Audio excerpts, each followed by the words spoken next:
devices to AT&T's telephone network. The courts rule against Bell. Bell telephone tariffs on the Hushaphone device are unwarranted interference with telephone subscribers' right to use business. I was thumbing through the paper one day and found a telephone answering bureau for sale. It was in the town of Bel Air, Maryland, and they had accumulated about 75 customers. At that time, they provided telephone answering services, which is essentially messaging services for doctors and people that needed emergency communications. Ottensmeyer knows Bell is a monopoly. How is it safe to enter a telephone business which requires attachment to Bell telephone lines?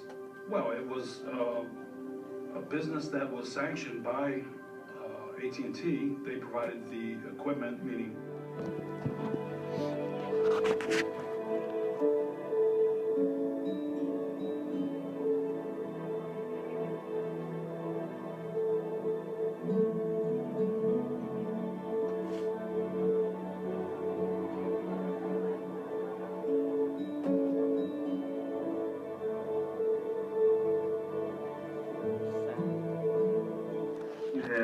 the biggest corporation in the world with a monopoly, a government-sanctioned monopoly, and you had them working very closely with the government on things like national security technologies,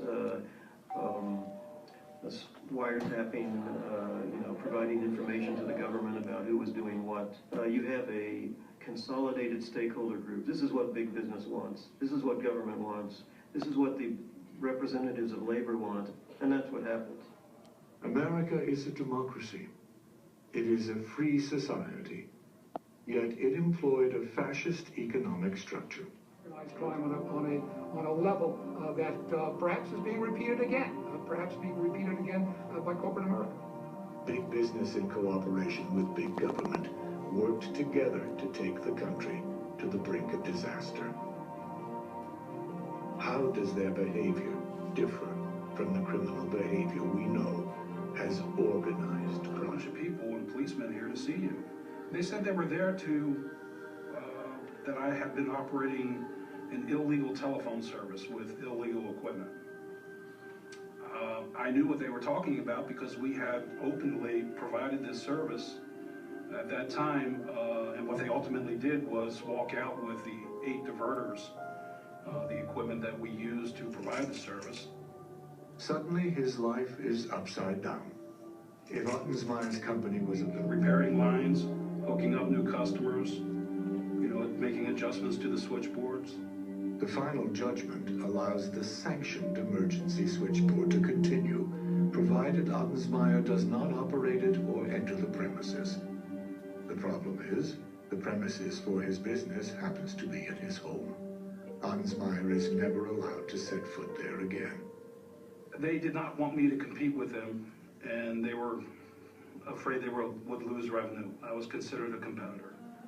It will take another 4 years for Bell's monopoly to be. It is a free society, yet it employed a fascist economic structure. But that was 90 years ago. The question is, can it happen again? Today, elements of corporatism are still active in America, where corporations representing different groups